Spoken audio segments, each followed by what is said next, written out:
Can you do with them?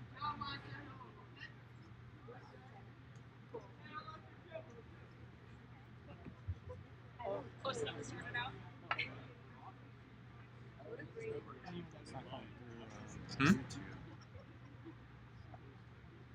Okay, I think we are close enough to sort it out with the live stream that we can begin. So thank you all for joining us tonight at Spacecraft 75. We're super excited to hear a couple of really fantastic astronomy talks tonight.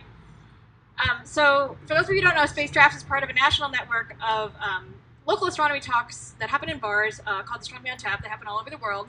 This is obviously the Tucson location. My name is Lily. I'm a grad student at the University of Arizona. And we've got our other two Spacecraft organizers up here. Tim is here, and then Matthew is right there. So feel free to come and ask us any questions that you have during intermission or after the show. We also have Astronomy Club, the University of Arizona Astronomy Club, undergraduate Astronomy Club, with a telescope. I think they're set up somewhere over there. It is probably not dark enough quite yet to see anything, but check them out during intermission. So just some quick logistics for tonight. We have two talks, and then in between will be one 20-minute intermission. And I believe there will be a trivia question or a couple in each of the talks. So if you think you know the answer, raise your hand, give it your best shot, and if you get it right, we will come give you a free Spacecraft sticker. And on the topic of Spacecraft stickers, we have them on sale up here for $2 a piece if you would like to support us. We will also happily take any donations that you wish to give us. Anything else? Oh yes, we are right next to some active train tracks, as you may be familiar with. They occasionally like to interrupt our talks, and we usually can't hear the speaker over them if they're blowing their horn. I do not have a drink up here, but if they do that, we like to give a cheers to the train, raise it up to it, and then say choo choo, and then take a drink. If that happens during any of the talks tonight. So tonight we have Samantha Scibelli from the University of Arizona Steward Observatory. She's a graduate student. And then also Dr. Tod Lauer from the NSF National Optical Infrared Laboratory? Close enough. Close enough. NOIRLab. We all call it NOIRLab. So yeah, we're super excited to hear from them tonight. And Sam will be kicking us off with telling us about studying complex molecules with radio telescopes. Awesome. Thank you, Lily. Hi, everybody. Thanks for being here. This is my first, I think, in-person looking at real people talk since 2020, so very excited. And yeah, so today I hope to tell you about some of the research that I do, and yeah. So let's see. This is the clicker this way, maybe? Oh, I think the... Oh, sorry. Right now. All right, it's working. Okay, so I'll give you kind of a synopsis of what I do, and then hopefully by the end of this talk, you'll understand what these words mean. So I, as the title says, I use radio telescopes to study complex organic molecules in cold, starless cores that will eventually form sun-like stars. So these are pictures of me at various radio telescope sites. See if I can get a little closer. That is me at Kitt Peak here in Arizona. It's a 12-meter dish. It's one of the telescopes I use a lot for my research.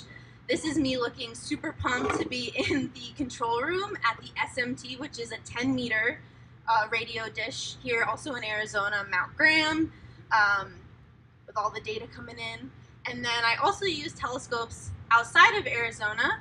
This is one of those. This is a 30-meter radio dish. You can see this is me for scale, very tiny, underneath this telescope. And so I will be talking to you about why these telescopes are so cool to use. Now, before I get into the science, I do want to acknowledge that for all of the data from my own research that I'm going to be talking about in this talk, is from this 12-meter dish on Kitt Peak. And it's a very sacred site to the Tod Lauer, and I just want to acknowledge that before I get going. Okay, so before we talk about the telescopes, you first got to say, okay, what's radio? What do you mean by radio? So light is a spectrum, right? There is more than just the visible rainbow light that we see. There is very short wavelength light like gamma ray and X-ray, and then longer wavelength light, which is what I study in the radio or microwave regime. And so this is kind of the area that I am focusing on and that you should think about for the remainder of the talk. And a lot of people like to talk about light in terms of wavelength. This is around millimeter wave light, but radio astronomers like to think of things not just in wavelength, but in frequency, so how many cycles per second in a unit called hertz. And I'm looking at things in like the 10 to the 9 hertz. So 10 to the 9 is gigahertz. So if you see the word gigahertz, that's what that means. And that's, 9 zeros. So that's kind of the range that we're looking in. Now, I'll start off with a trivia question right off the bat to see if anybody knows or if anyone can pick up on what I'm trying to get at from this diagram. What do you think determines the type of electromagnetic radiation that gets emitted by astronomical objects? Is it its size, temperature, distance, or age? Anyone have a guess? I see in the back there. Temperature, yay! You get a sticker or something. Yes, awesome. So everybody's on a good page. So this is a very important key message that I want to get across to all of you when we're talking about looking at things in space.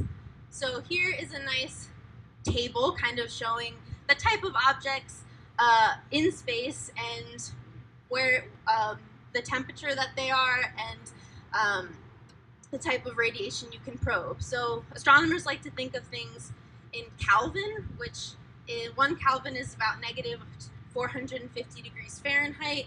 I'm looking in this area here, infrared microwave, at things that are about 10 Kelvin, so cold to us and cold to things in space. And so that is looking, and specifically at cool clouds of gas. So I'm starring this object here. This is a starless core. This image you'll see throughout my talk is the type of object I'm interested in. So another cool aspect of astronomy and the electromagnetic spectrum is that not only can you look for different objects by, studying different parts of the electromagnetic spectrum, you can also look at one object in multiple wavelength regimes to kind of get a bigger picture of what you're looking at. So I really like this graphic that shows the Whirlpool Galaxy, and if you look at different regions of the electromagnetic spectrum, you can see different phenomenon happening in this galaxy. So in X-ray, you see... All right, okay, cool. So I'm glad I was standing here. So in X-ray, you see hot gas at the center. The center of the galaxy has a black hole that's accreting mass, and it becomes super bright and hot, and that's why you're seeing it in the X-ray. In ultraviolet, you have really hot blue stars that are gonna live fast, die young. That's what you see here. In the optical, you have, a typical visible light picture of solar type stars. In the infrared, you have cooler stars, and then my favorite, radio or millimeter, you see the dense gas clouds illuminated. Okay, so now we get into the radio telescope, and this telescope, kind of like an optical telescope where you have a mirror that's where your light comes and you focus it. It's a similar type of thing. This is very sophisticated wording that I'm not sure you can see from where you are, but basically you have your space friends out here, your radio light, and then it gets it goes into your dish. It gets bounced up into your chatty deuter or your bouncer thing, then back into your chatty deuter thing, and then you can wiggle your telescope around to look at other stuff. It's all very scientific. And then you get your waves in, and then the computer will make sense of your electromagnetic radiation and outspits a pretty picture for you. And so the space friends that I'm interested in looking at is this starless core. I've shown this picture. This is a visible light image, and it kind of looks like nothing. It looks like a big dark silhouette, a void maybe. in the visible light. But there's actually stuff there that's invisible to our, visible eyes. But if we turn on our radio eyes, we can actually see that there is molecular gas inside of this object. So, yeah, very cool that the radio telescope lets us see something that's otherwise invisible to our visible light eyes. So I'll show this again, but for the Whirlpool Galaxy, since this picture is so pretty, I like to show it again. You have your visible light image. Again, you just see the swirls in the spiral arms of the galaxy, and a lot of the gas and dust, it just looks like dark, kind of brown, black dust, and it just looks like nothing's there. But if you look with your radio eyes, you see that that's not nothing. Again, there's molecular gas that's actually there. And in this case, this is CO. And you might be saying, okay, but what's up with that? Why is radio rainbow? Like, what's going on here? Well, a lot of images, especially astronomical images that you see, are falsely colored. So it's not really showing rainbow, but it's showing where this CO molecule is abundant. And you've probably seen this before in Hubble images. So this is another example of a star-forming region. This is a Hubble image, and a lot of these false color images that you see from Hubble do a similar type of thing, where they'll color it to show where the abundance of certain things are. So there's red and blue in this image show where there's hydrogen, and the green shows where there's oxygen. And so similarly, like people do with Hubble images, you can do this with radio images and create beautiful images. I love this one. This is the Orion Nebula, and it shows a stream of molecular gas in orange, and then in blue and gray you can see where the dust is in the infrared. So radio telescopes can make pretty pictures too. But you might be like, okay, Sam, that's cool, but how do we know that we're actually observing these molecules in this cloud? Well, you need to know about spectroscopy. And radio telescopes are actually really awesome because you get a spectra from your data automatically, unlike some types of optical observations where you're just taking pictures. So the type of spectra that I look at is emission spectra, shown in this middle panel here. So basically you have, your rainbow light of your electromagnetic spectrum. But if you're looking at a cold cloud, spectral lines will emit at certain wavelengths, which correspond to the transitions of certain atoms or molecules, and this gives you a spectral fingerprint. So if you see an emission line at a specific wavelength or frequency, you know that that molecule is there. So here's an example that maybe you have seen or heard before. This is for hydrogen, the most abundant molecule or atom thing of ordinary matter in space. And for specific transitions of this molecule, an electron will drop down and emit a photon at a very specific wavelength. So this shows, for 600-ish nanometers, you'll see a peak. At 500-ish nanometers, you'll see a peak. And so if you are looking at, say, the sun or something in the visible light and see a peak at this specific wavelength, then you know, okay, there's hydrogen in this object, right? So not just for hydrogen, but you can also do this for molecules. So this is the first molecular detection in space, which happened on Kitt Peak, not the actual telescope that I used, but the very same site of the CO molecule in space. So this was kind of the origin or beginning of looking at molecules, things heavier than just one atom in space. So this is very cool. And just like hydrogen, we know that CO is there in that cloud because it emits at a certain frequency. In this case, 150 or 115 gigahertz. So again, that 10 to the 9 hertz. So this was kind of the beginning of molecular astronomy. And since then, a lot more molecules have been found. I already mentioned CO, and there was ammonia was tracing that strip in the Orion Nebula. But this leads to another trivia question. How many molecules do you think have been detected in the interstellar medium by astronomical observations to date? So 50, 100, 200, 500. Take a wild guess. Somebody who's not a grad student. Okay, fine, Rachel. B. Good guess, though. Anyone else? I'm stumping you. This is nice. Oh, okay. I think I saw your hand up first. What was it? See, 200. Woo! Yes, you get a sticker. Look at all those little molecules up there. Woo! So there's actually 241. Actually, one just got discovered today, a different type of propanol or something I saw online. But they just keep coming. A few years ago, it was like 201, and now it's 240. So people are just out there looking for molecules like it's nobody's business. And I'm particularly interested in a certain type of molecule. These are the complex organic molecules. So I've highlighted those in this table here, pointing to the ones that I've actually detected in my own work.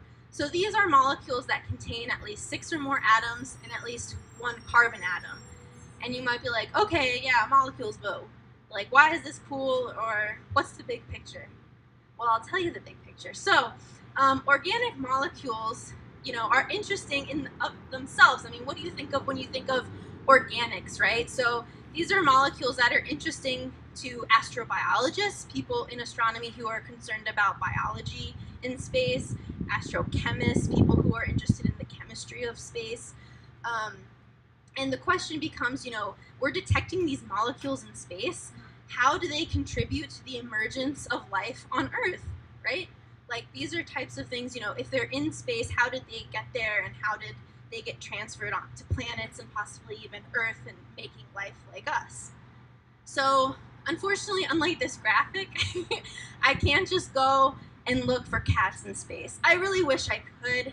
For science, Taurus molecular cloud, which is in our own Milky Way galaxy, and I wanted to look for methanol, which I mentioned before, which is like a alcohol. It's wood alcohol. It's not what you're drinking now. It's a toxic type of alcohol, unfortunately. But I also wanted to look for acetaldehyde, and acetaldehyde is an interesting molecule that you all are drinking right now because it's in beer. It has this green apple kind of flavor to it. And it's the type of molecule that builds up in your liver and gives you a hangover. So these are very organic kind of molecules that are in our everyday lives, and we're detecting them in space. So I wanted to see just how prevalent are these molecules if we just look at a representative sample. And let's see. So I found methanol in 100% all of the, well, that's what I get for waving my hands around. I lost the batteries. Well, you might have to do the slide progression because the batteries literally flew everywhere. Oh, thank you, Lily. Did you get them both? Yeah, I did. Okay. Whew. Crisis averted. Anyway, yeah, so just so excited about molecules, guys. So we detected methanol in 100% of the cores that we looked at, and acetaldehyde in 70%. So we were surprised that, just looking at any old random, not so super random, but a sample of starless cores in a molecular cloud would yield such prevalence of organics. So very cool result. Now, after that study, we knew that there were a lot of these 2 types of molecules, methanol and acetaldehyde. But what about these even more complex organic molecules, right, that I talked about earlier and even later stages of star formation? So we decided to look for a lot more molecules in one particular core, L1521E, which is also in Taurus, kind of off to the side. And we found a lot more. So look at all these molecules. So again, acetaldehyde we found, and then this dimethyl ether, the very same molecule that was in that protostellar disk that's forming planets. we're detecting it in this very early stage of star formation. Also the vinyl cyanide, which is in Titan's atmosphere, we detect in this cold, dense object. And we tried to look for glycolaldehyde, but we didn't find it. But still very exciting. So with that, I'll kind of end and wrap up my talk with one kind of major result from my research. Basically what I did was, now that we have all these emission spectra, right, we can see how much of that molecule is in that core, and we can compare it to different stages. So what this plot is showing in the y-axis is abundance versus different types of objects. So you have the starless cores in yellow, protostars in blue, comets in pink, and you can see that the abundances with an order of magnitude, which is pretty good for astronomers, a few orders of magnitude, you know, the abundances are, you know, they trend or follow each other pretty well through different stages of star formation. And so, you know, there could be, this suggests that there is a chemical inheritance between different stages of star formation, and, you know, to understand how these complex organics are formed really early on will tell us about, you know, how they're transported to later stages and possibly create, you know, life and things like that. All right. So thank you all. I hope you learned something about radio telescopes, molecules, and early stage star formation. So I'm happy to take any questions. Yeah. Why is it that you still haven't found the complex molecules involved in RNA? Yeah. They're here, so they're out there. Why haven't we seen them? So the question is, why haven't we detected more of the molecules important for RNA? So a lot of these heavier molecules, they are not as abundant in you know, certain types of objects that people look for chemicals in space. So because they're not as abundant, they're not as bright. So for example, it takes you know, a long time to stare at an object in space and to get enough signal coming in to detect your molecule. So I think there's either it's not there, or we just don't have enough time to stare into space to detect these molecules if they are there. So people put, say, like upper limits on these molecules if we can't find it. So it has to be less than this abundance if it is there. So maybe with more sensitive telescopes, we'll be able to detect even more of these molecules. Or perhaps they haven't formed yet because it requires some gas phase reaction that happens when there needs to be, you know, certain temperature conditions, right? Like certain molecules will not form in the type of objects that I look at because it's 10 Kelvin, it's too cold. It requires some type of gas phase chemistry at hundreds of Kelvin. So there's a mixture, I think, of why we're not seeing certain molecules. Yeah, good question. Other questions? Oh, yes. Okay, the question is, why did you choose Taurus? Love that question. So we chose Taurus for a few reasons. One being we already had data that showed that there was dense gas there. There was ammonia maps already, and so we knew that that these starless cores were at a certain density that we could probably detect things at. Another reason, it's closer than other molecular clouds. Like Orion is like 400 parsecs away. Taurus is only 130 or something. But I do have a project in the future that's happening right now that I have a similar question. Okay, is Taurus special? You know, so we're actually looking at two other molecular clouds, Perseus and Aquila.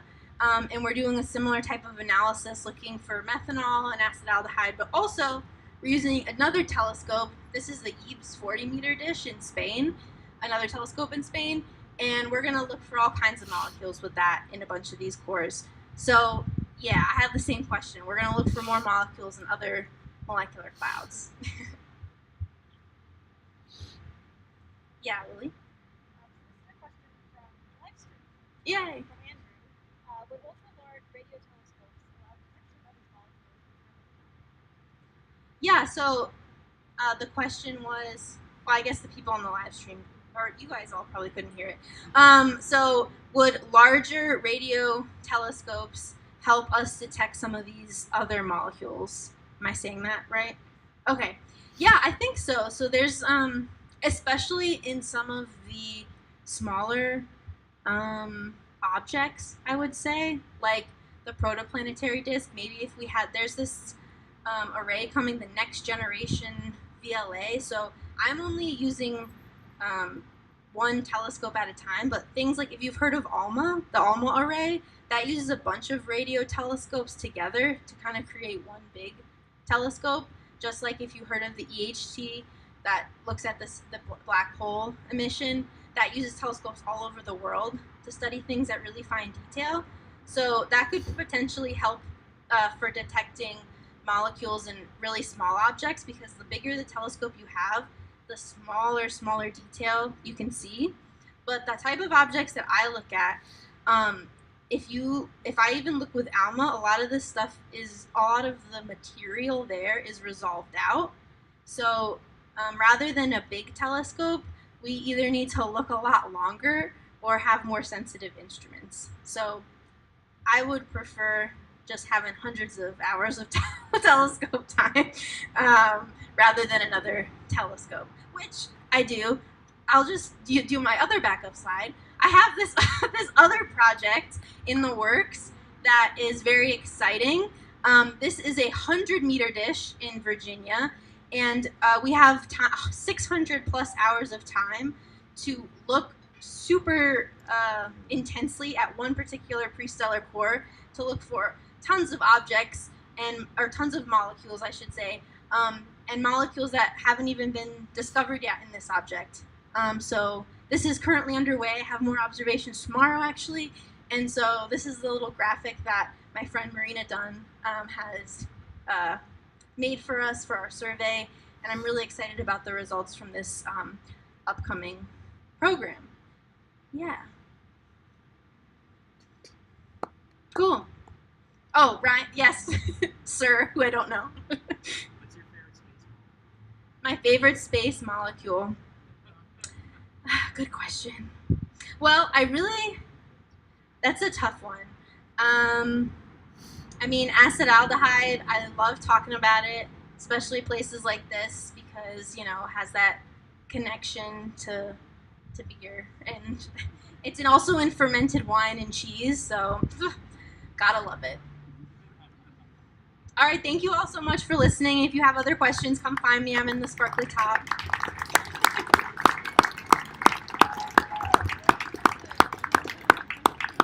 Cool. Thank you so much, Sam. I learned a lot from that. I hope you all did too.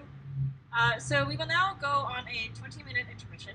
I will try to give you all a 5-minute warning. It is currently 7:41, so let's just call it 8. So Yes, please. go ahead, take a bathroom break, grab another beer, make sure you tip your Sure. bartender, and Thank we you, have Gail. stickers, and you can also tip us. We'll take that too. And after intermission, we will have Tod Lauer, and I will introduce him then. I'm gonna fix the screen so it's in front of that fan. Okay, yeah. 20 minutes, okay.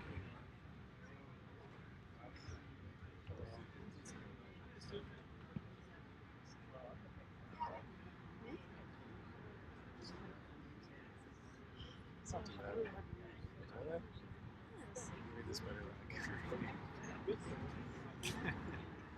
It's really hard to read for good sightseers.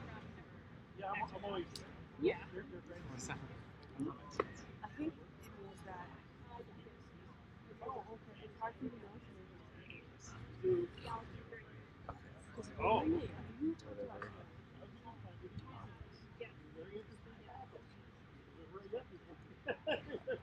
Before somebody does observe something in country. Yep. Oh, I'm that's very a big- excited. Oh,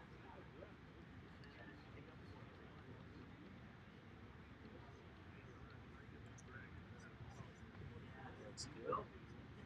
Is that gonna people will be able to see? I'm hoping that with the fan behind it, it's less likely to blow over. No, I understand. Did you fix the ice? Yeah, it's optimization problem. Yeah. I reckon. Okay. Can you pull up the OBS for me? Oh, the OBS view? Yeah. Yeah. I gotta fiddle with the camera settings. I don't know if it comes through on there or. I just gotta up the ISO.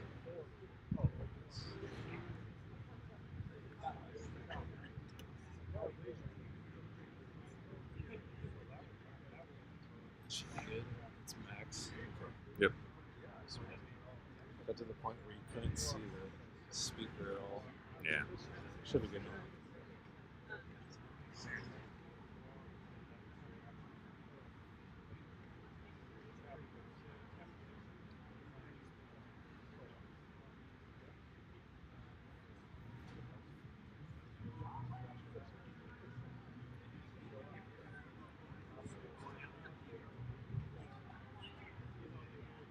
Well, this major point here is this.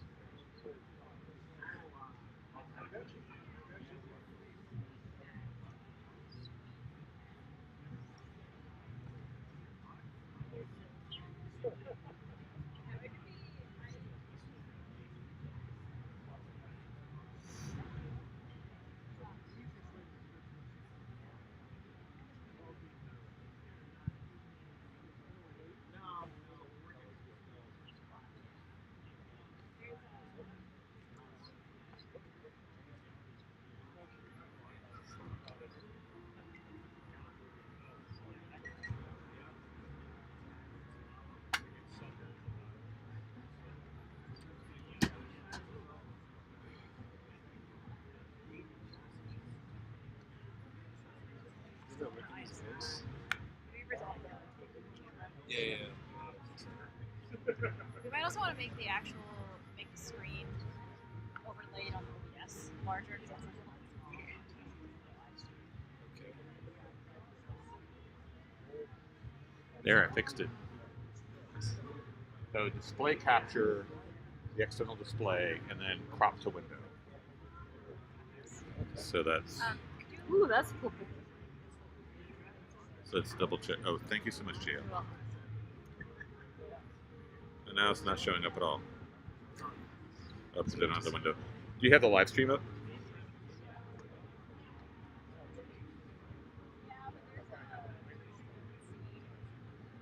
Okay, I want to see if it shows up when. Yeah, this is quite late.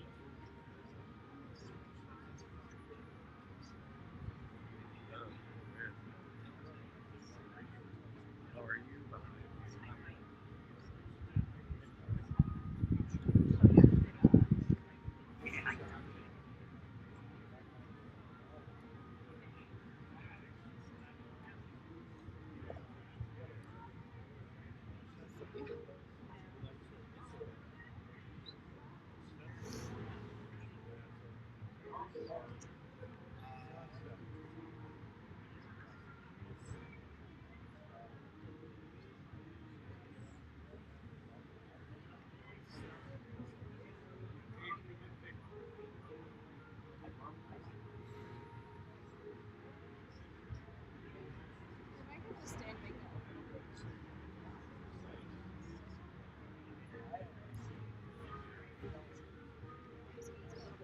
Shows up as small.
Now, it is what it is. We're going home next week, huh? Actually, this week. Document it for next We should really take notes. time. How many people are watching this on? Usually about 4 or so. Like 2 dozen or something? Yeah. Oh, okay. Well, your crowd might turn up Sorry? your crowd might turn up a number. Oh, I don't think any of my crowd knows. I didn't really tell this to anybody. I told my daughters, but that's it. I don't think anybody knows about this. At least the first. We're on right now. Sure.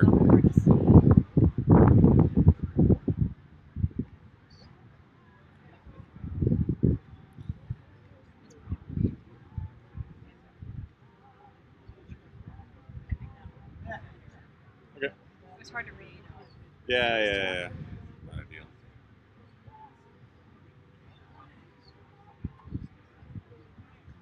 Thank you. So it should be good to go. I hit play. You have just enough phone charge.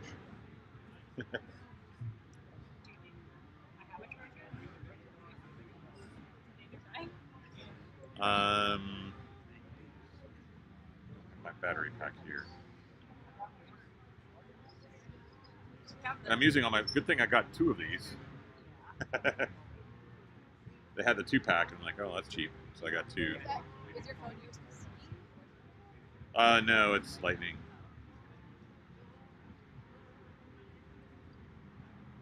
Live stream is off.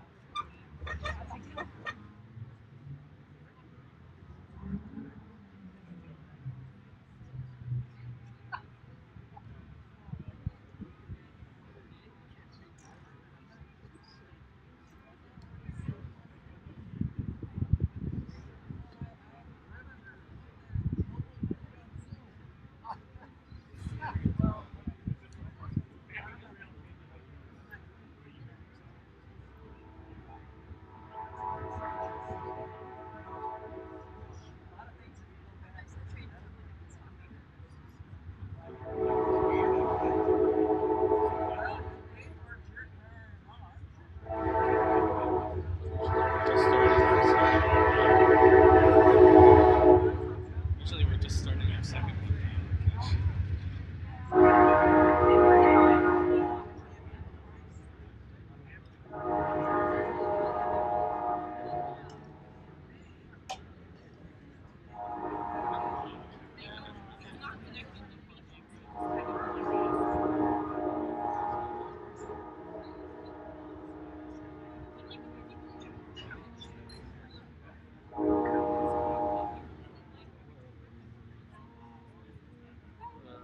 I just want to let you know that we're aligned and all good. If anybody wants to come and look.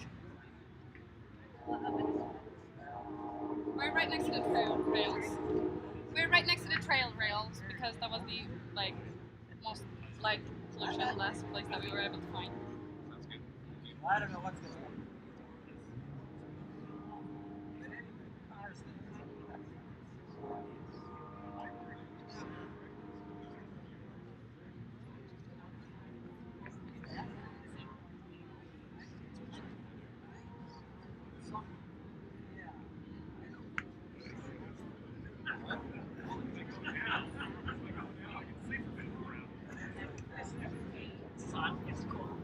Also, just a reminder that Astronomy Club is here with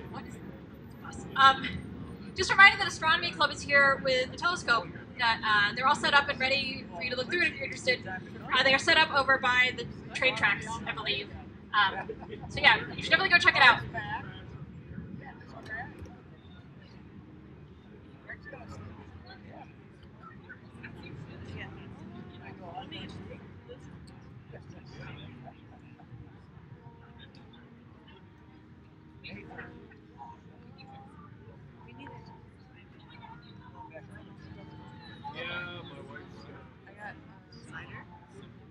Single one. I'm midway through the second one.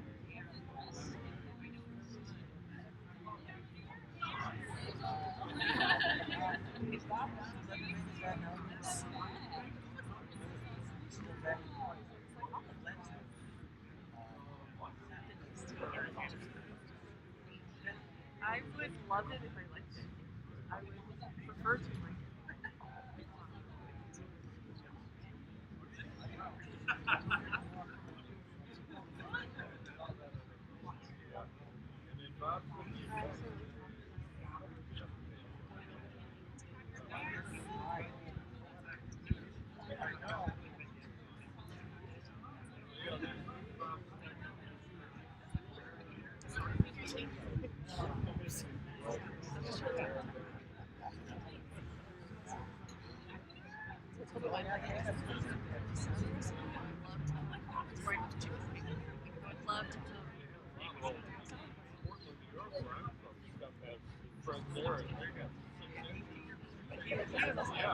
I just expected him to ride it.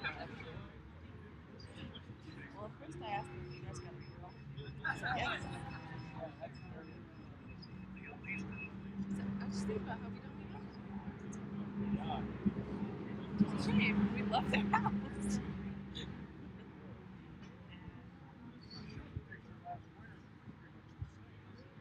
I'm trying to.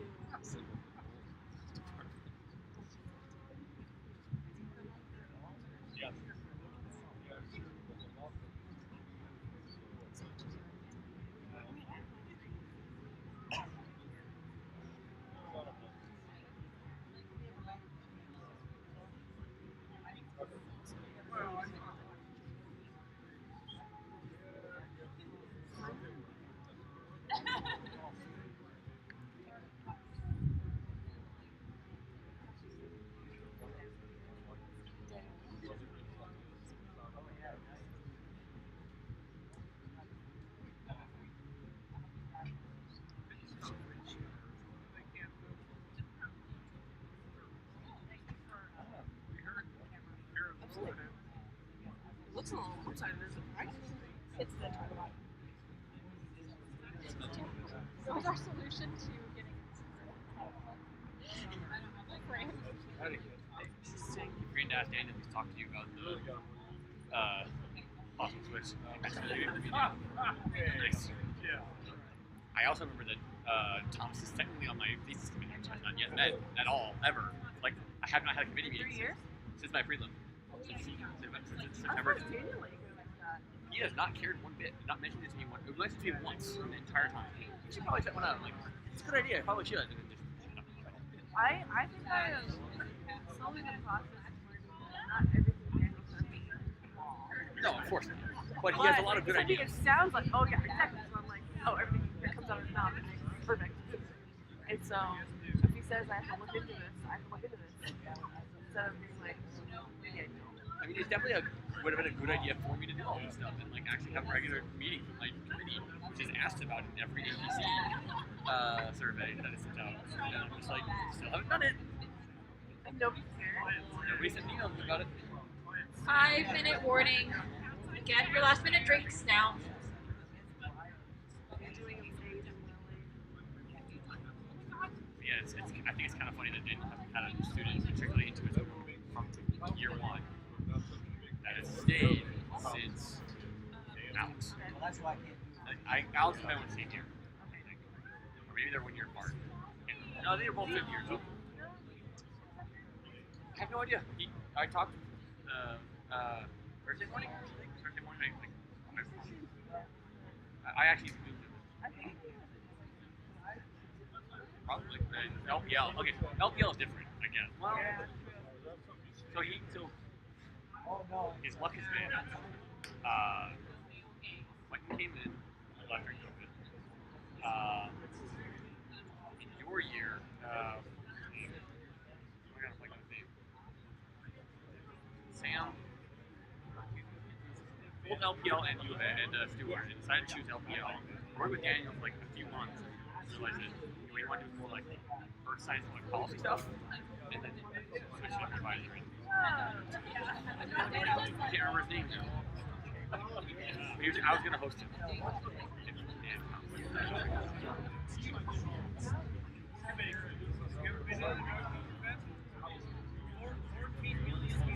No money.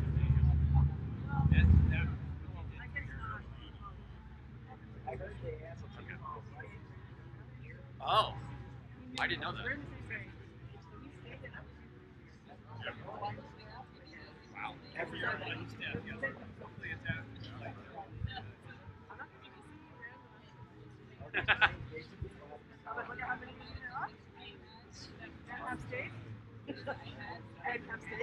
I mean, that's not necessarily our fault or Alex and Adam. But to be fair, Adam did run the visit independently, so.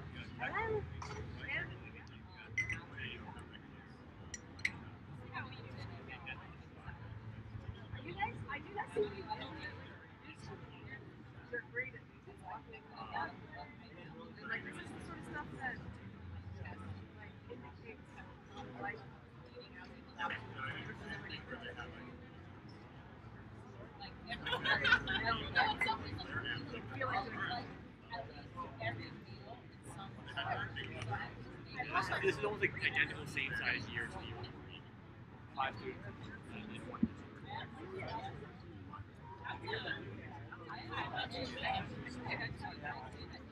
You get to that class, the smallest class since undergrad graduating class of 2013.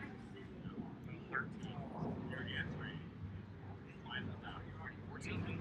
Whatever the year before, whatever this is the smallest class we've had since graduating class. You're 2 years. So I came here in 2017 when there was like a 6th year class. It was like a 5th year class was super small. Or no, sorry, the 4th year class was super small.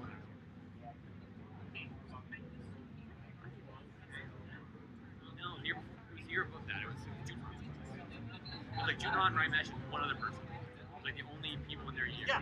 Right. I don't think you would ever met them. Junon was, I think, the only one who's still around was when you were first. Boop.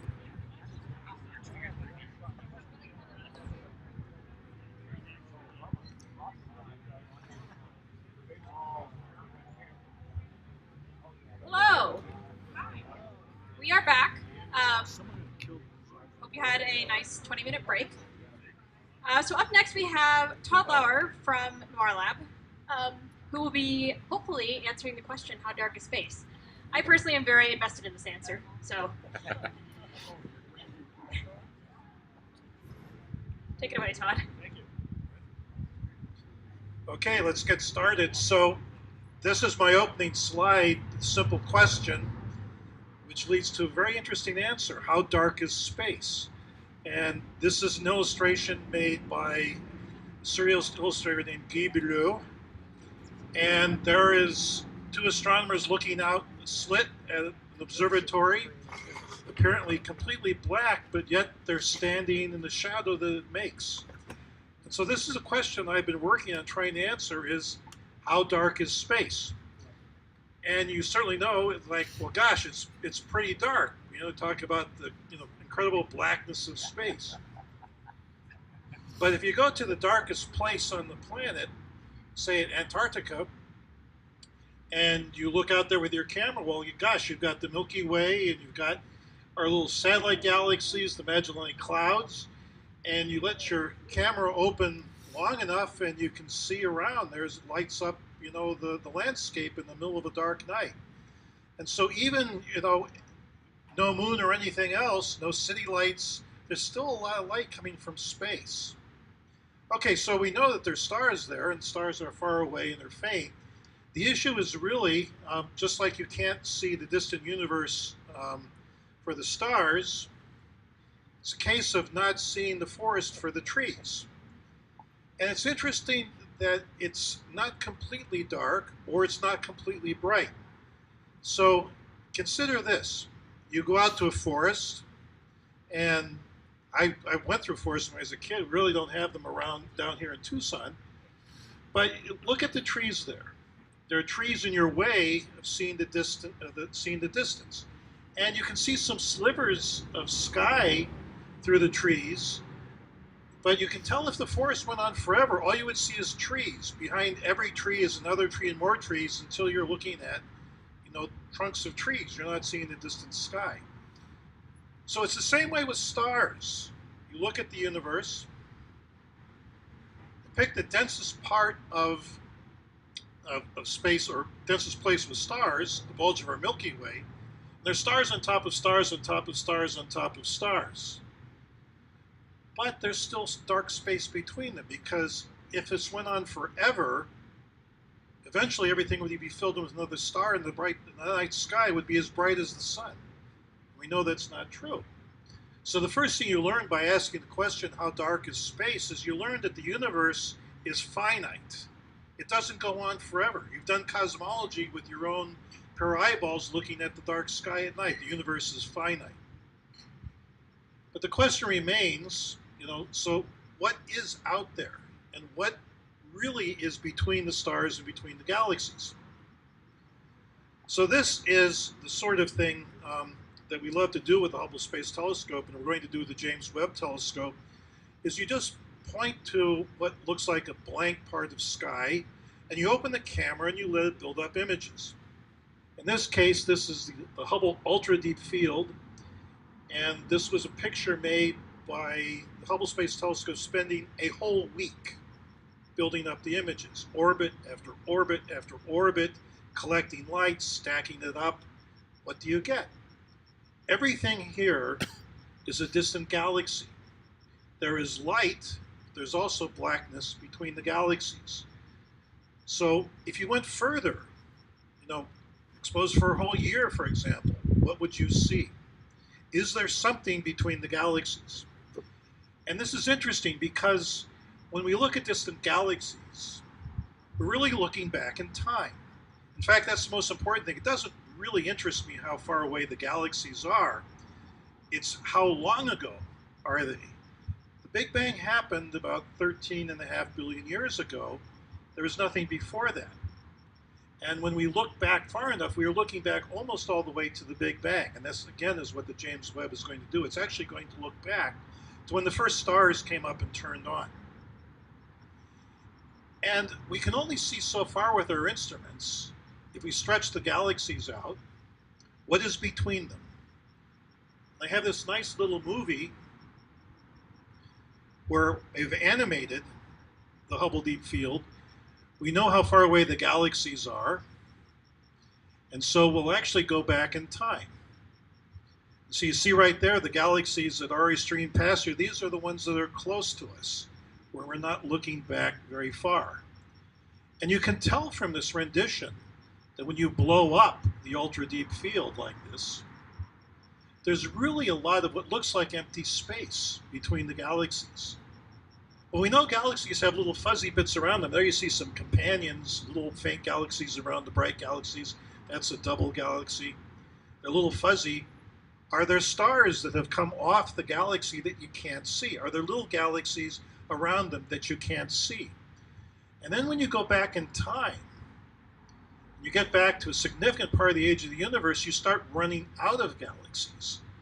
And there's two reasons for this. One is that the galaxies haven't been made yet, but also the Hubble Space Telescope is only so sensitive. And there we've run out, we're looking at apparently dark space, but is this truly dark space, or is there something beyond that? And so let's look at that and measure how much light am I getting from empty space. Maybe there's something there, not associated with the galaxies, some stars that have wandered off, or fainter galaxies than we might imagine. And this is going to tell us something beyond what the Hubble Space Telescope can see. So I'm going to talk a little bit about measuring things that are black. And the question is, how black is black? And I was joking with Tim right before I started the talk. He said, we're looking at a white projection screen. There's nothing on it. And we're going to shine light on it from the PowerPoint projector, and it's going to turn black. And you think about that, right? If we just turn it off right now, it would be a white screen. You say that's a white screen, but we're projecting light on it, and so the parts that are really white look pretty dark. And So this is a picture taken in front of our home up in the north part of Tucson. That is my wife, Beatrice Muller, who's another astronomer and sitting over there. And during the pandemic, we had this incredible bit of excitement. The road in front of our house, which is incredibly cracked and potholed and everything, we'd been living there for 25 years, finally got paved. And we walked out, and this is right after they did half of it. There's the old road, to the right, but there's a new road that's, deep black asphalt. And you've seen this when they pave the roads. It's really dark. And you drive on a little bit, it's going to get scruffed up, and it's going to start to look gray, a little bit muddy. But it was startling how black that asphalt was when it was fresh. So I went out when they paved the other side, and I took a picture. And there you can see something interesting. There is the part that was fresh black, which is now scruffed up. There's the part that wasn't paved in the previous picture. Now it's paved, and that's just as black, okay, as it was in the previous picture. But in the bright sunlight, it's kind of gray. And so you can see the part there where I have shaded it from the sun, and it's darker still. And you can't see this quite in this projection, but you can see there's still a little bit of gray in there compared to the screen. And that's from the sky itself is filling in. It's returning a little bit of light. And I know that, if I looked at that in the middle of the night, that would be, screamingly bright. And again, just to have fun, look below my shadow, you see it's darker still because we're not projecting light on it. But yet that screen is still pretty bright. The true black there is right at the edges of this screen, okay? That's a little reference black. So things look black, which are still really giving you a lot of light. And this is something I love. There is this kind of paint called Vanta Black. And Vanta Black returns only 1 part in 10,000 of the light that hits it. It's incredible stuff. And you can go Google this. You should look this up on the web. There's YouTube videos that show things painted in Vanta Black. And there are 2 busts there. They're exactly the same bust. There is the one on the left, and the one on the right's been painted in Vanta Black. It doesn't return anything at all that you can see from it.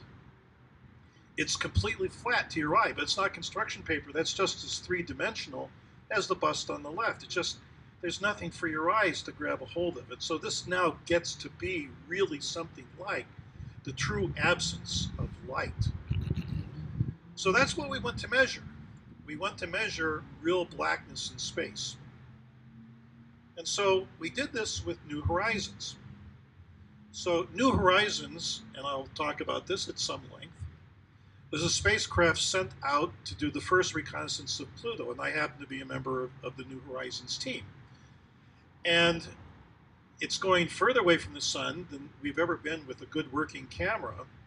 We're away from the sun, so we can answer the question, if we get out of the inner solar system where there's dust and sunlight and asteroids and comets and every other thing, can we actually measure how black space is once and for all? And the answer is we can. And so there's our spacecraft, hovering in front of the Milky Way, headed out of the solar system. So let me tell you a little bit about what New Horizons is about. As I say, it was made to explore Pluto, which we did in 2015. And to go beyond and explore a Kuiper Belt object, we went past a Kuiper Belt object called, now known as Arrokoth, 3 years ago, our first exploration of any small body in the outer solar system. And this was it in 2000, well, probably 2005. It was launched in January 2006 down at Cape Canaveral.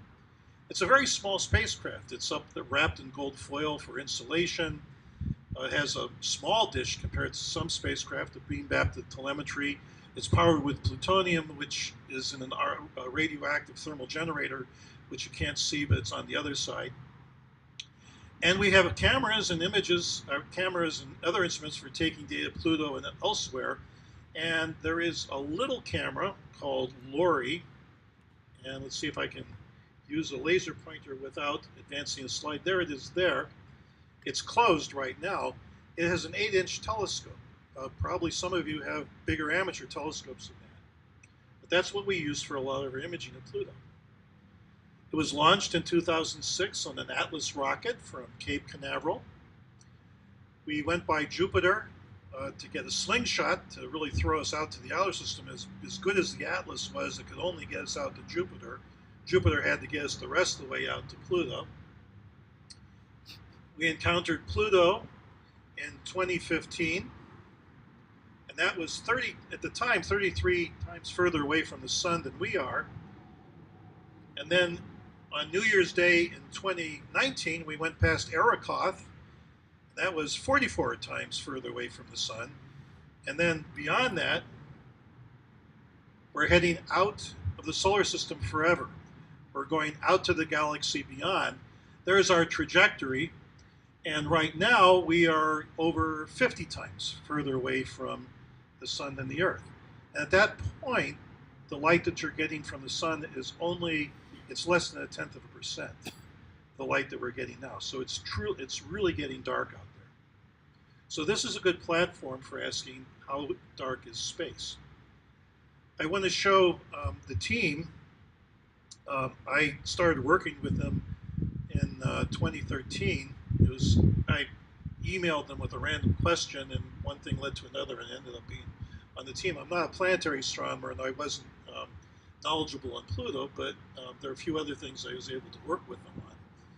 This was taken at the Applied Physics Laboratory in Laurel, Maryland, where the mission is controlled out of. That is the team at the time of the Pluto encounter. It is the best group of people I've ever worked with. And to say a little bit, there's a discussion of, human spaceflight versus robotic spaceflight. I myself don't make any distinction between the two. This is a group of people here that explored 2 strange new worlds that no one has been to before. Yes, it was from the comfort of the Earth, but to make the spacecraft fly and work took this entire team. We worked together very well. Everybody was dedicated. 2 people right in the middle of the call out. There's Alan Stern, third from the left. He is the principal investigator of the mission. And then to the left of him, or to his right actually, is the incredible Alice Bowman, who is the chief engineer for New Horizons, and she was our equivalent of Scotty in Star Trek, and solved many, many problems. So I'm in the picture somewhere, and I could point it out, but I won't. I want to call out somebody else. This is a friend of mine that I've worked with for several decades, Mark Postman to my right. Mark was not part of the team, but I brought him in to help out with this work. So that's the cast of people that we had to work on this problem. And there is LORI, our camera. LORI is an acronym, Long Range Reconnaissance Imager. Again, it's only an 8-inch telescope. It's very small. And there the port is open, and you can see the primary mirror in the back there reflecting light from the wall in front of the telescope. And it's secondary behind the little mechanism. That's that weird thing sticking out in the center. I can't resist pointing out the baffles there, which are to take care of stray light coming into the camera, but you can see them. They're painted dark, but you see right there, it's still pretty gray. So the baffles, reflect light. It's not perfect black, and that actually causes us a little bit of difficulty.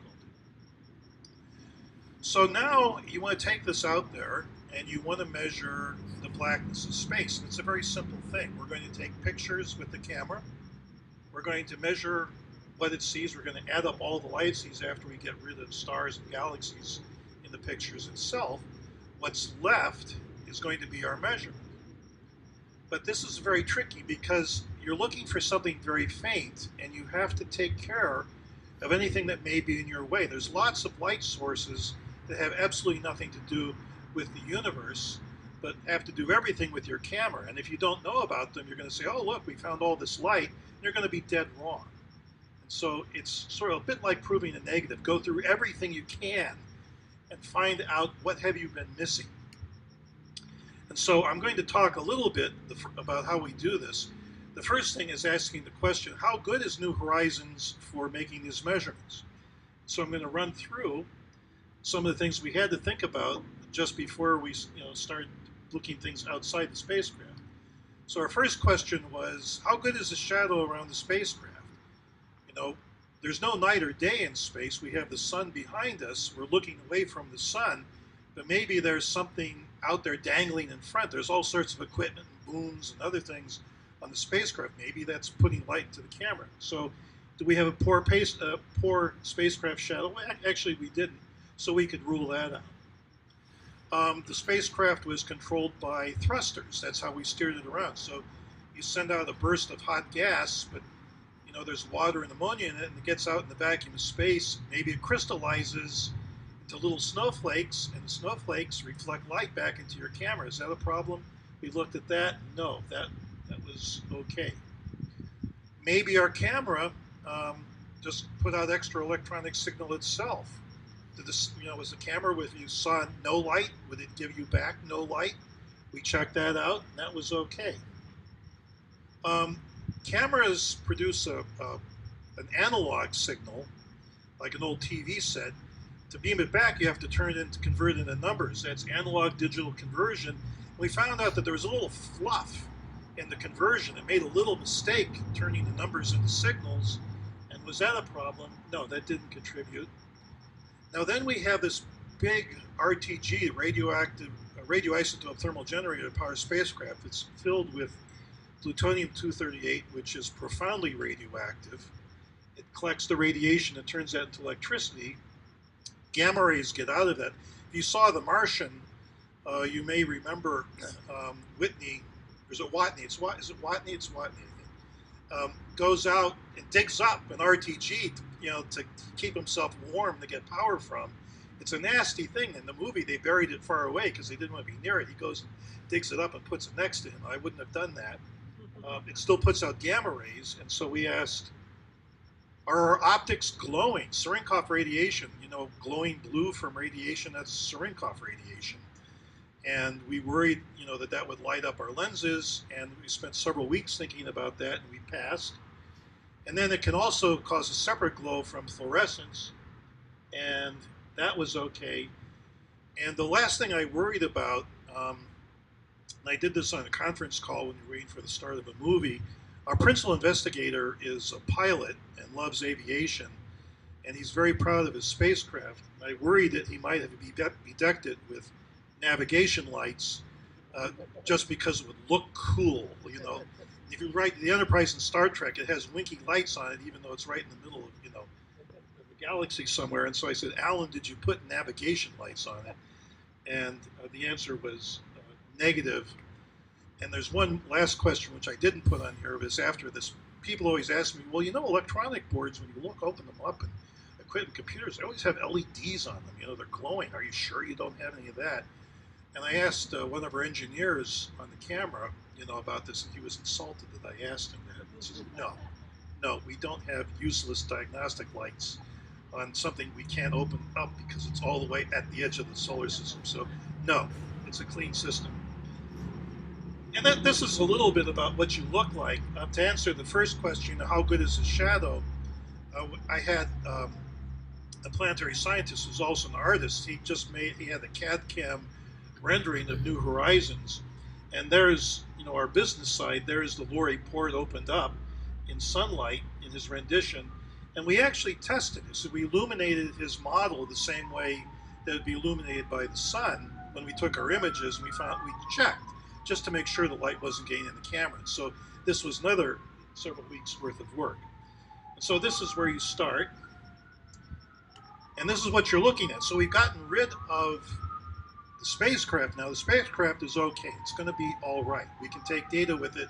We trust the measurements that we're going to make. But let's look at our galaxy. This is a full sky map of the galaxy. And, it has dust in it. It has stars. That's the plane of the galaxy. There's, again, our little magical in the clouds there.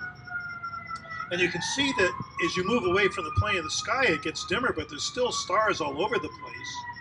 You don't want to be taking pictures of the distant universe close to the galaxy, because you're going to have a lot of stars in your way. You want to get up to the poles, the galactic poles at the top, in the north and the south, where it's dark. Okay, so you want to do that. So you just can't point the camera anywhere. So you're pointing away from the sun, and this is one of the things which is really nasty. when we were flying out of the solar system, just by pure happenstance, Pluto was right in front of the center of the galaxy.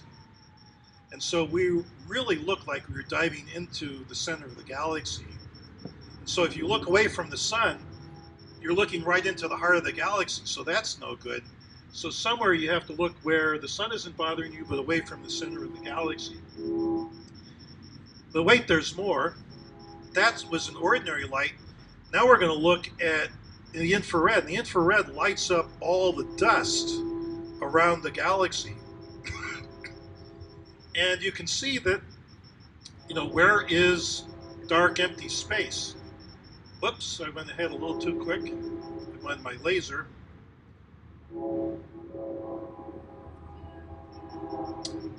Yeah, okay, we're gonna wait. I'll spend this time finding the laser while the train comes by. Okay. There we go.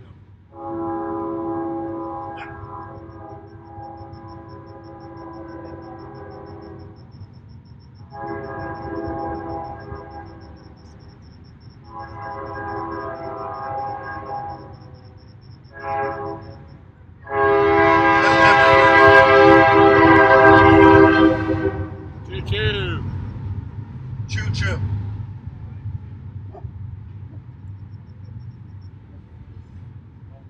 I love this. This is great.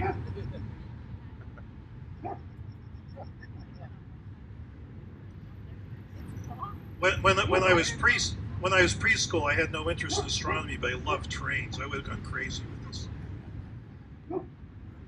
There's a dog to go with it. This is great. This is cool. So there's the Milky Way, and it's very, very dusty. And I promised, yeah, there we go. You can see there's parts of it which are away from the dust, but it's very tricky because there's still dust all over the image. Now you see on top of the galaxy, which is going left and right, you see something that looks like a sine wave that's going across it, so this big S-shaped thing. That's from our solar system. Our solar system is very dirty and dusty, and this was taken close to the Earth. And this is, by the way, why we have to use New Horizons. If you study the distant universe from around the Earth, even with the Hubble Space Telescope or the James Webb Space Telescope, you still have to look through the dust in our own solar system, and the sun is lighting it up. And so you want to get away from that, and that's the major thing, and this is really the only thing why New Horizons is good at this, is because we're getting away from this dust which interferes with us. And this dust is called Zodiacal Light, and you can see this typically about March or October. It's the light along the plane of the zodiac. And I've seen it a few times, and it's quite striking when you see it. This is not glowing from the city, it's just light around the Earth being lit up by the sun. And you can see it where it's strongest, but again, even at the poles, okay, there's still dust which is being lit up. And I'm going to show you a graph, and there's only one thing to get from the graph. The little axis there is how far away we are from the sun, and the units are how many times further away than we are from the Earth. So the Earth is 1, Pluto's at 30, New Horizons there is at 50. There is the Earth up there, and that's how bright is the sky due to the dust. And see, we come down by 1, 2, 3, we're down by a factor of 10,000. So we're really getting away from this, and this is why New Horizons is so good at this, is we're just getting out of the crowded city. We're getting out of the city lights, we're getting all of the traffic, everything in the inner solar system. We're going out to real country, and that's in the outer part of the solar system. So what does this data actually look like? We're just taking pictures of blank sky like the Hubble Deep Field. And you can't see very much here, and the reason you can't see very much is, you see, it's almost white. And I set the level for these pictures. I can stretch these any way I want, it's arbitrary. And I stretched them to give you the brightness of the darkest images that the Hubble Space Telescope can take. In the Hubble Space Telescope, the sky is very dark compared to where it is on the Earth, but let's take that number and let's put it in the computer and put this at gray. Now I'm going to show you what New Horizons does in comparison. There you go. That's going from, a fabulous space telescope, but still too bright, to the edge of the solar system, and it's dark enough. So, what do we see? Nothing. There we go. So this is a graph, and this is all of our hard work is to make this graph. And what do we have there? Well, the horizontal axis, you see a bunch of codes. We looked in 8 different places. And the y-axis, the vertical axis, is how bright it is. And I won't explain that unit. I have a good unit. It's in this unit called nanowatts per square meter per steradian. And I didn't know what that was. And it took me a long time to figure it out. Some of you may know what this is. You can explain it to me, but it's a miserable unit to work with. But it's just how much light we're getting. That's all to take away from. And then the numbers are reasonable. 5, 10, 15, 20, 25, whatever this unit is, the numbers are easy to remember. So we did this twice. A year ago, we took observations from the spacecraft that were laying around in the archive. They weren't taken for this purpose. Mark and I looked through the archive and we found places where we thought we were away from the galaxy, where dust wasn't bothering us very well. They weren't optimal for doing this, but they were pretty good. And that was the images there, or the fields at the right, 7 numbers to the right. And those were the measurements up there. After we learned from them, we said, now we understand what the foreground contamination is from New Horizons and from everything, the galaxy, all the stars and galaxies. We know how to minimize that, and so we actually asked for time last September. Would you please point the spacecraft at this magical field? We think it's darker than any place we've looked before, and there's our number there all the way to the left, and there's, we call it NH test field number 1, New Horizons test field number 1. And it indeed is quite a bit dimmer. So this is a raw sky. This is this number that I'm taking just from those images that I measured. This is what we measure right out of the camera. So there's some work to be done, and we're going to account for everything that can make that level. So let's start. Well, the first thing that we know is we have a small telescope. It can't see galaxies down to the Hubble Space Telescope where it can see. And we have to account for the galaxies below our detection limit, and that's the blue. And these are all the galaxies in the universe, everything outside our own galaxy. How much light are we getting? That's the blue. And you can see there's a long way up to the top there. Okay, so whatever those black measurements are, it isn't due to galaxies. Okay? What else do we worry about? Well, there are faint stars too in our own galaxy that we can't see. Those aren't as important. That's the red. And we're still not there, so it looks kind of interesting. Let's keep going. Our galaxy is embedded in a cloud of hydrogen gas, and it's ionized, and it glows by itself. And that puts out light that we will see. Not a lot, but we want to be very careful about accounting for everything. That's the lavender. Adds up a bit more. The next correction is kind of big. Remember I showed you our baffles around the mirror, and I said we're getting light into the telescope? One of the nasty things that we had to take care of is we're looking out into the sky, but there's still stuff getting into the camera from away from the camera itself. Like you see lens flare. You know, when you look at, take a picture of the sun, even though you're not pointing at the sun, you're going to get sunlight into your camera all the same, and it's going to flare. And stars will do the exact same thing, and that's something that we had to account for. And so the yellow is scattered starlight that gets into our camera. We're not done yet. We had one more thing. I showed you that image of the galaxy and all the dust around it. That's dust around the galaxy, not our solar system, and we can't avoid that. That scatters light back into our camera as well. And it's like cirrus. In fact, that's what we call it in astronomy, infrared cirrus. That puts light into our camera as well. And that's there. That's the light brown. And this is the issue. So having gone through everything we had, that we could account for, we don't make it all the way to the top. there is a gap. There's something we don't understand. There's something not accounted for. And so we measure errors so we know our precision. So let's take off everything we know, everything accounted for, everything that we can add up. What is left? And that is this. And this is our mystery. Every field that we've looked at, where we think we can study the distant universe, has excess light in it. So the gray ones are the ones we did from the archive, and there you can see the errors are kind of large, and this was intriguing, but the errors weren't quite good enough to be completely solid about this. But there's our test field that we took in September, and there the error bars are very small, because we knew how to minimize things like scattered starlight, or scattered light from the Milky Way, and that is a very solid measurement. And so that is anomalous sky. There is light coming from the distant universe that we don't understand. We cannot account for it. And that is what you get looking outside the solar system. And I want to give you something to say, how important is this? So we had one unit on that graph, the nanowatts per square meter per steradian. That's not particularly handy. So I decided to use another astronomical unit, which I think is a little better to grasp a hold of, and that's the fridge. So imagine, it's probably not hard to imagine, you've probably done this, get up in the middle of the night to raid the refrigerator. You don't want to turn the lights on, everybody's asleep. You go into your kitchen, the lights are off in the kitchen. And you can picture this, right? You open up the refrigerator looking for leftovers, how much light comes out? Well, it's about a 25-watt light bulb, let's say.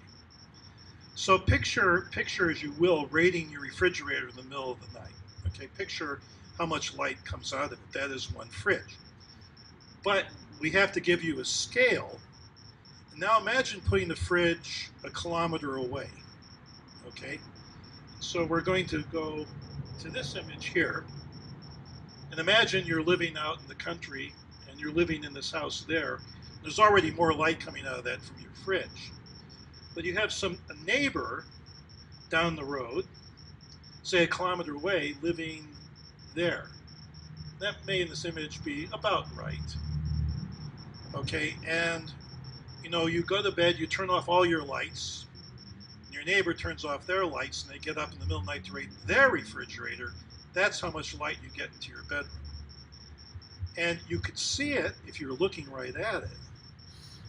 But you're not going to be woken up. I can't sleep. The neighbors are eating leftover turkey, right? It's not going to get you up in the middle of the night. And you can picture this, right? Somebody drives around with their car in the middle of the night. That is going to come into your house and bother you, but not your neighbor, a kilometer away opening his refrigerator. And there's another way to picture this as well, and this is what I got the image for. If you look there, you will see, if you know your constellations, right above the second pine tree from the left you can see Orion. You can see its belt. And actually this is perfectly suited for this time of year. I went out last night and I could see Orion. It's a winter constellation, but you can still see it. You won't see it in the middle of the summer. And there over to the left of Orion is a bright star, and that's Sirius, the brightest star, aside from our sun. I have to give that caveat because everybody points it out. Sirius, the brightest star in the sky that's not the sun. And that's where Sirius Black gets its name from, by the way. It turns out that one fridge worth of light is the same light we get from Sirius. So even if your neighbors aren't eating leftovers in the middle of the night, again, you're not going to be woken up by when Sirius comes up and clears the horizon and shines light into your bedroom. But that is what you get there. And it turns out there's yet a third way to think about this. Remember, I showed you the first thing we took apart out of our images were those blue graphs. That was how many galaxies, or how much light we get from all the galaxies in the universe into our camera.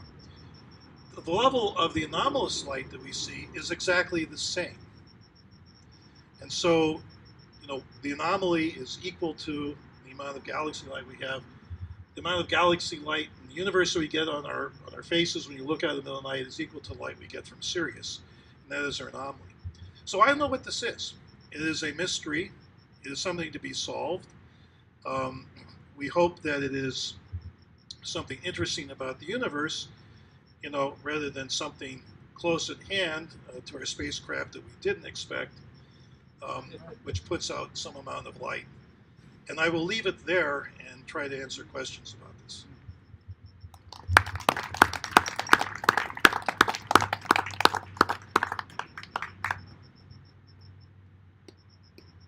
Anybody?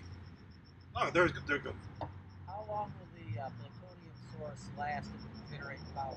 Right. So the gentleman asked, how long will the plutonium last? And the nasty answer that we have from the engineer who studies it, he says longer than the science team. We looked around, oh boy, okay, so we're out now, right now, about, what is it, if I remember right, about 53 times further away from the sun than the Earth, or astronomical units, if you're familiar. An astronomical unit is one Earth orbit. And so right now we're 53 astronomical units out. The best guess is that we can still power the spacecraft usefully till we get out to 100. Sadly, we're not going to go out as far as Voyagers, which are well even beyond that. They just don't have the cameras that can do this kind of work. Voyagers are getting out to close to, I don't know, 130 or 140, something like that. So we won't go out that far. But I'd say, you know, we probably will have a working spacecraft to about, you know, 2040 or so, and you know we'll get out a bit more than we are right now. I should say that, you know, one of the things that we hope to do is to continue to work on this problem and get some more data. We just took one test field. We'd like to do a lot more than that. Anybody else? You're all shy.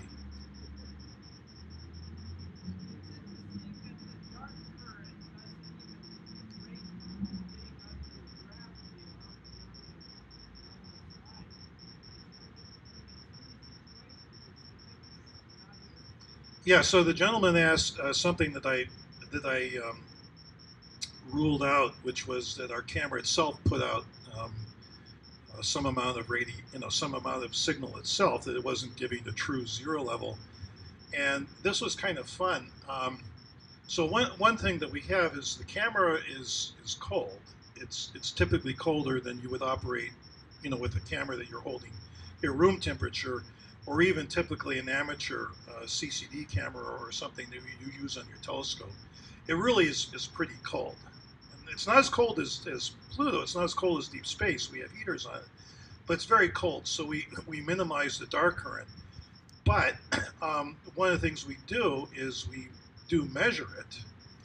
And this was a bit of a challenge. We have a shielded part of our camera chip, which doesn't get light but does get the current. But there's other voltages that come up and into that, so we didn't know what the dark current was itself. And we don't have a shutter on the camera, it's just open to space. You minimize mechanisms, it saves money. We have no filters, everything we get is white light, but you know what we're sensitive to is about what your eye is sensitive to. There's no color filters, and there's no shutter. And so I really wanted to see what the dark current was from the chip itself, if I could isolate it. And so I asked for an experiment to be done with the spacecraft. I said, take a minute exposure, take the 0 seconds, a minute, 0 minute, 0 minute, 0 minute, 0, and do this 32 times. So you switch back and forth. And then I asked, don't send me down the images, just send me down one column of data in the shielded part, which was, you know, idiosyncratic to say the least. But by looking between exposures, we were able to determine that the dark current, which is there, but it was what we thought it should be, and it was, you know, what was consistent with what was being taken out of the camera. So we did do some effort to check that, and there is dark current, but not enough to bother us, and it's perfectly correctable. This whole exercise is, I likened it to looking for spare change around your house. You know, you rip up everything looking for, you know, under the cushions for any, you know, as it were, light or anything that can bother you. So I think I'm out of time here. Okay, last, go ahead. Has anyone calculated the expected number of stars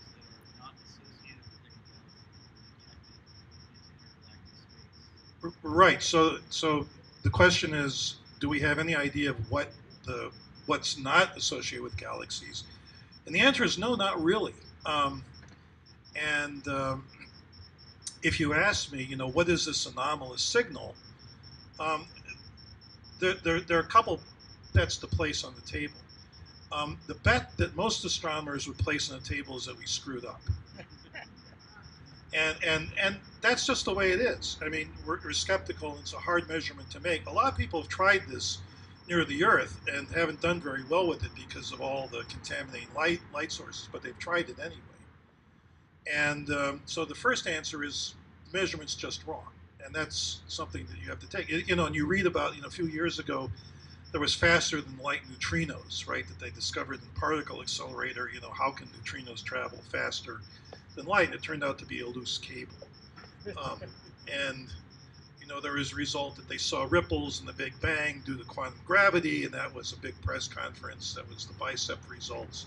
And that was dust that, in our galaxy they forgot to take care of. So a measurement like this is a complete nightmare. It's things like that. What did you miss?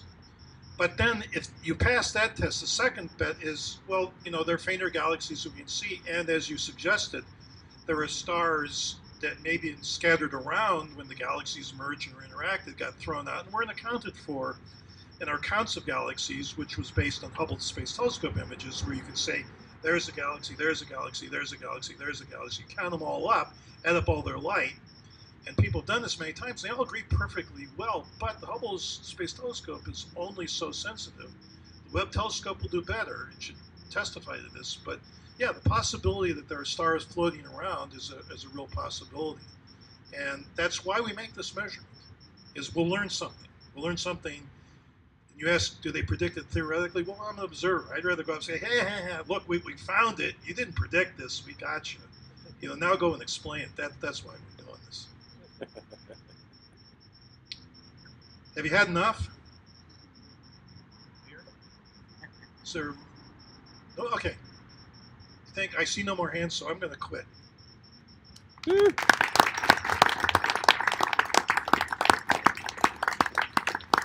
you so much, Todd. I now really want to know what this light is. It would be cool if it's not a mistake. So thank you all for coming out tonight. We hope you enjoyed the show as much as we did. So just a reminder that Astronomy Club is out by the train tracks with their telescope set up, and I think they will be for a little bit after the show, so feel free to go check them out. We have stickers. Please buy from us. And feel free to come chat with any of us organizers or either of our two lovely speakers if you have anything you would like to ask us. And finally, our next show will be, let me see if I can find the date. It will be the third Tuesday of May. I believe it is May 17th. We are trying to decide what time to have it at because the sun was setting on us today. But keep an eye out on our social media for updates on our next show. And thank you so much and have a fantastic evening.